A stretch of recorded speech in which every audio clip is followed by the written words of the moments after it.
Mawlid is a sunnah. Mawlid is a sunnah, that's established. I'm talking about specification of time now. I will continue with the line of Mawlid. I'm talking about the national holiday. I'm talking about the 12th of Rabiul Awwal. I'm not talking about Mawlid in general. What are the two possibilities of Mawlid? Celebrating the birth or the birthday of Rasulullah sallallahu alayhi wasallam. Celebrating the actual birth of Rasulullah sallallahu alayhi wasallam, that is a sunnah. We are giving dalail for that. So they accuse us of bid'ah for specification of time. They accuse us of bid'ah and they say that this is a reprehensible innovation. Why? Because of this march and the processions and the lights and all of this. We say, what is your dalil for that? When we say the definition of Sahih Hadith, did the Prophet sallallahu alaihi wasallam define it like this? Did Rasulullah sallallahu alaihi wasallam ever present these definitions? Do you know the deen better than Rasulullah sallallahu alaihi wasallam? They say no, Rasulullah sallallahu alaihi wasallam did not define it. This definition of Sahih, Da'if, all of these things that I mentioned, the definition of Fard, Wajib, I want you to take note of this. This is very important because they have no jawab to this. They have no response, no answer to this at all. I met a person in France long time ago. He became a murtad. And this is my question to these people. If I believe in your aqidah, if I use your premise, your daleel, then how will I respond to this non-Muslim? Listen to this now. This person was a Muslim first, but he was from Ahlul Bid'ah. He became a murtad. He left Islam. Why did he leave Islam? I met him in France and I said, why did you leave Islam? He said, I was a great da'i of Islam. I was a great muballigh of Islam. I used to propagate Islam. I worked hard for Islam. I said, why did you leave Islam? Why did you become a murtad? He said, Islam doesn't make sense to me. There are 5 objections that he raised. One was that he believed that there is no sanad going back to the Prophet sallallahu alaihi wasallam. He said this ummah will exist and Rasulullah sallallahu alaihi wasallam said this ummah will remain till the day of judgment. But I do not have a sanad going back to the Prophet sallallahu alaihi wasallam. I said to him, what about the sanad of the Qadiris, Naqshbandis, Chishtis, Sarwardis, Shazlis, Rifa'is, Owaisis, all of these people? What about the sanad of the Ahnaf, the Shawafi? He said, no, these are people of bid'ah. These are people of bid'ah. I don't take deen from them. These are Sufis. I said, this is why you left the deen and you became a murtad. Because these people have a sanad going back to the Prophet sallallahu alaihi wasallam. But you have been looking at the sanad of the people of bid'ah. The second thing that he raised, he said, all Islam is based on bid'ah. That's why I left Islam. He said, one of the reasons why I left Islam and I became a non-Muslim, why? He said, because to me, the entire Islam, the framework of usul, the taqsim of our hadith, everything is an innovation. I said, why? He said, look, Rasulullah sallallahu alaihi wasallam said, now this guy was a scholarly guy and he was supporting the Orientalist mustashrikun. Do you know who the mustashrikun are? Mustashrikun are those Orientalists who criticize Islam. The problem that we have, brothers, I am a student of Taqabul Adyan.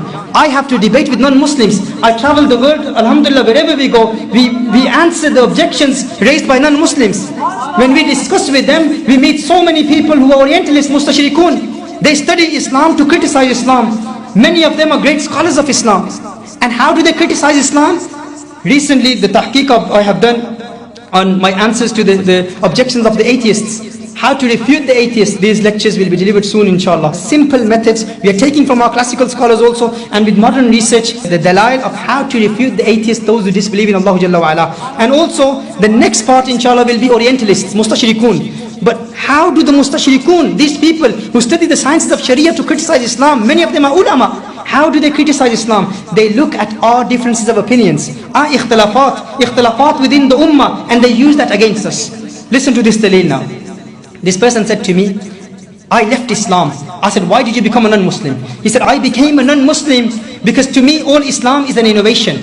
All Islam is a bid'ah. I said, okay, how is all Islam a bid'ah? He said, the Prophet ﷺ said, kullu bid'atin dalala. Every bid'ah is misguidance. Every innovation is misguidance. He said, look at the books of hadith, the definition of Sahih Hadith. Did the Prophet ﷺ give this definition? Did Rasulullah ﷺ define Sahih? Did Rasulullah ﷺ define Da'if? He said, look, usulul fiqh, all usulul fiqh, definition of fard, wajib, haram, kira'ah tahrimiyya, sunnah muakkada, mubah, all of this is a bid'ah. He said, all of this is an innovation. Rasulullah ﷺ did not present these definitions. This is an innovation, and all Islam is based on these innovations. He said the entire religion of Islam is based on innovations. I said to him, do you know, have you studied the maqasid of Sharia, the higher objectives of Islam? Hifzul Deen, protection of religion. Hifzul Nafs, protection of human life. Hifzul Aql, protection of intellect and sanity. Hifzul Mal, protection of property and wealth. Hifzul Nasl, protection of your progeny. These are the maqasid of Sharia, higher objectives of Sharia. According to them, it's necessary for us to preserve the deen. So to preserve the deen, we have to accept all of these things, such as the definition of Sahih Hadith, Da'if Hadith, and Usul al-Fiqh terminology. He said, but the Prophet ﷺ said, Kullu bid'atin dalala. Every bid'ah is misguidance. Today you are saying to me, every bid'ah is misguidance, but if the bid'ah is to preserve the deen, if the innovation is to preserve the deen, it is acceptable.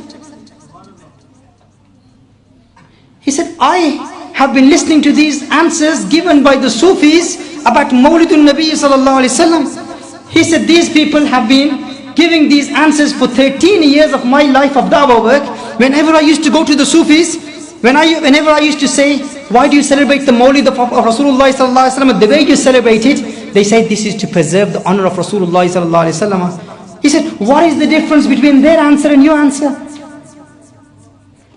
The Sufis give the same answer to defend Mawlid, and today you are giving the same answer to defend all of Islam, which according to me is a bid'ah, according to him was a bid'ah. He said, today you are presenting the same dalail which the Sufis give to defend Mawlid. I said, if you had accepted the dalail of the Sufis, today you wouldn't have been deprived from the name of Islam. The mistake that you made, you were taught that they are people of bid'ah. Their answer was correct. There was nothing wrong with the answer.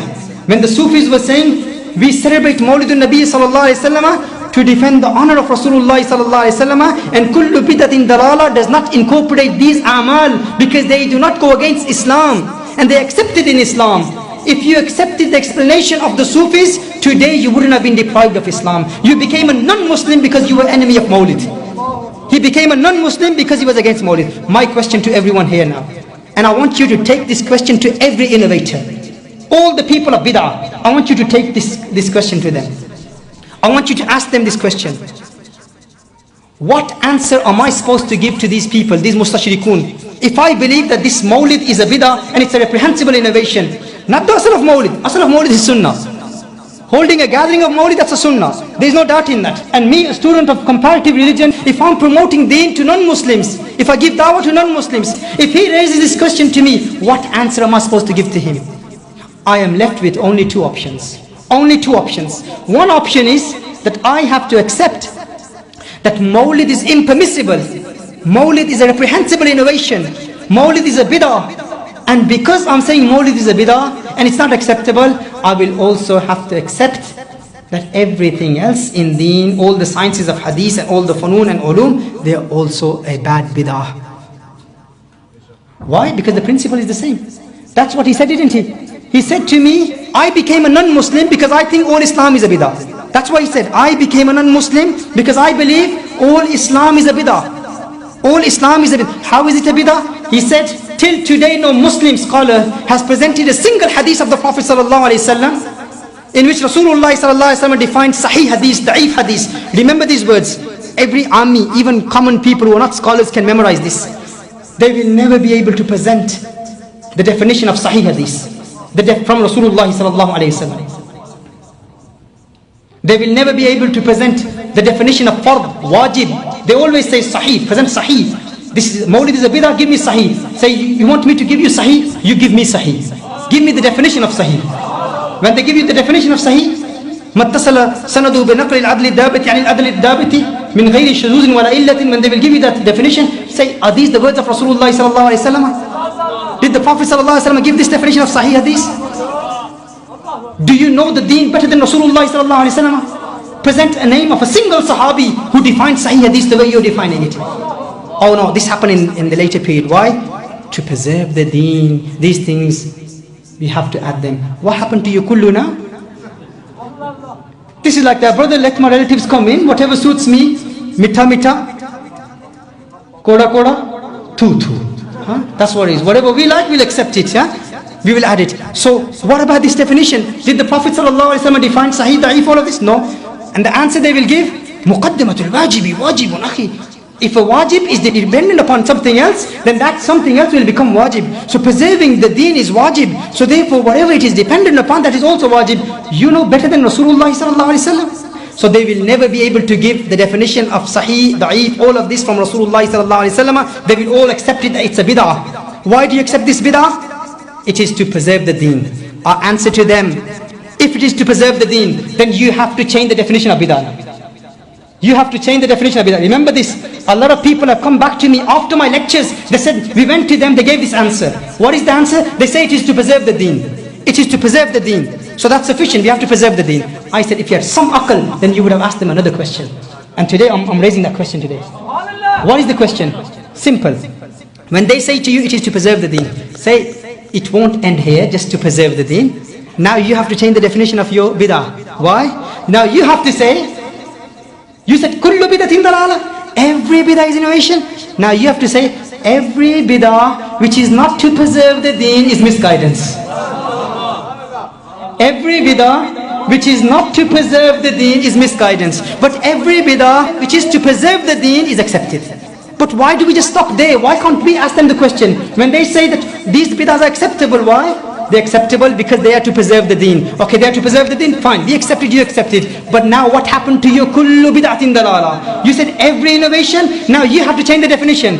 How do they have to change the definition? Every innovation which is not to preserve the deen is misguidance, meaning every innovation which is to preserve the deen is acceptable. We say now you have added to the kullu, didn't you? You have added to the kullu. Every innovation which is not to preserve the deen, now accept our addition, every innovation which doesn't conflict Islam is accepted. And every innovation which conflicts Islam, opposes Islam, is misguidance. What's the difference? Do you see?